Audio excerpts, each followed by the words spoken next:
ನಾವೇನು ಹಾವೇರಿ ಜಿಲ್ಲೆ ಒಳಗೆ ರೈತ ಸಂಘಟನೆಯಿಂದ ಹೋರಾಟಕ್ಕೆ ಕುಂತಿದ್ವಿ. ಅದು ಗೋವಿನ ಜೋಳ ಖರೀದಿ ಕೇಂದ್ರ ಪ್ರಾರಂಭ ಮಾಡಿರಿ.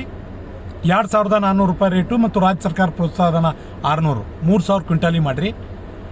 ಎಲ್ಲ ರೈತರ ಬೆಳೆಗಳು ಏನು ಬೆಳೆದವಿ ಅವ್ನು ಖರೀದಿ ಮಾಡಿರಿ. ಮಿನಿಮಮ್ ಒಬ್ಬ ರೈತನಿಂದ 100 ಕ್ವಿಂಟಾಲ್ ಆದರೂ ಖರೀದಿ ಮಾಡಿರಿ.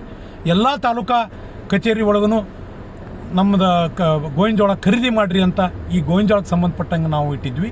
ಮತ್ತು KEB ಸಮಸ್ಯೆ, ನೀರಾವರಿ ಸಮಸ್ಯೆ ಇಟ್ಟಿದ್ವಿ. ಇವಕ್ಕೆ ಸರ್ಕಾರ ಸರಿಯಾಗಿ ಸ್ಪಂದನೆ ಕೊಟ್ಟಿರಲಿಲ್ಲ ಇಲ್ಲಿವರೆಗೂ. ಏನು ಮೊನ್ನೆ ತಾನೇ ಸರ್ಕಾರ 20 ಕ್ವಿಂಟಲ್ ತಗೋಬೇಕು ಅಂತ ಹೇಳ್ತು. ಅವಾಗ ನಾವು ಅದನ್ನು ವಿರೋಧ ಮಾಡಿದ್ವಿ, ಆ ಪ್ರತಿ ಸುಟ್ಟಿವಿ. ರಾಷ್ಟ್ರೀಯ ಹೆದ್ದಾರಿ ಬಂದ್ ಕರೆ ಕೊಟ್ಟಿವಿ. ಅದು ನಾಳೆನೇ ಬಂದ್ ಕರೆ ಕೊಟ್ಟಿದ್ವಿ. ಇವತ್ತನೇ ಆರ್ಡರ್ ಮಾಡಿದ್ದಾರೆ. ನಾವು 100 ಕ್ವಿಂಟಾಲ್ ಕೇಳಿವಿ, ಅವ್ರು 50 ಕ್ವಿಂಟಾಲ್ ಖರೀದಿ ಮಾಡ್ತೇವೆ ಒಬ್ಬ ರೈತನಿಂದ. ಎಲ್ಲ ತಾಲೂಕಾ ಕೇಂದ್ರದಾಗೂ ಖರೀದಿ ಮಾಡ್ತೀವಿ ಮತ್ತು 2,400 ರೂಪಾಯಿ ಕೊಟ್ಟವಿ ಅಂತ ಹೇಳ್ತಾ ಇದ್ದಾರೆ. ಒಟ್ಟಾರೆ ಇವತ್ತೇನು ಮಾಡ್ಯಾರಲ್ಲ ಇದಕ್ಕೆ ನಮ್ಮ ರೈತರು ಸಮಾಧಾನ ಇರ್ರಿ. ಮುಂದಿನ ದಿನದಾಗ ಇನ್ನೂ ಹೆಚ್ಚು ಕೇಳೋಣಂತ.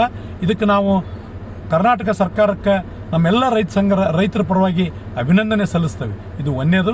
ನಮ್ಮ ರೈತರು ಕೂಡ ಇವತ್ತು 100 ಆಗಬೇಕಾಗಿತ್ತು, 50 ಆಗೈತೆ ಅಂತ ಯಾರು ಬೇಜಾರು ಮಾಡ್ಕೋಬೇಡ್ರಿ. 50ನ್ನ ಸೀಮಿತವಾಗಿ ಖರೀದಿ ಮಾಡಲಿ.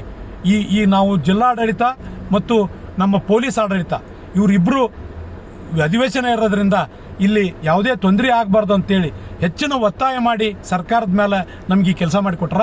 ಅದಕ್ಕೆ ಅವ್ರಿಗೂ ಕೂಡ ನಮ್ಮ ಜಿಲ್ಲಾ ರೈತ ಸಂಘದ ವತಿಯಿಂದ ಅಭಿನಂದನೆ ಸಲ್ಲಿಸ್ತೀನಿ. ಸರ್ಕಾರಕ್ಕೂ ಮತ್ತು ಜಿಲ್ಲಾಡಳಿತಕ್ಕೂ ಕೂಡ ಪೊಲೀಸ್ ಇಲಾಖೆಗೂ ಕೂಡ ಸಲ್ಲಿಸ್ತೀನಿ. ಇವೆಲ್ಲ ವಿಚಾರ ಇಟ್ಕೊಂಡು ಇವತ್ತೇ 4 ಗಂಟೆಗೆ ಮಹಾದೇವ್ ಮೈಲಾರ್ ಸರ್ಕಲ್ನಲ್ಲಿ ವಿಜಯೋತ್ಸವ ಆಚರಣೆ ಮಾಡೋದಿದೆ.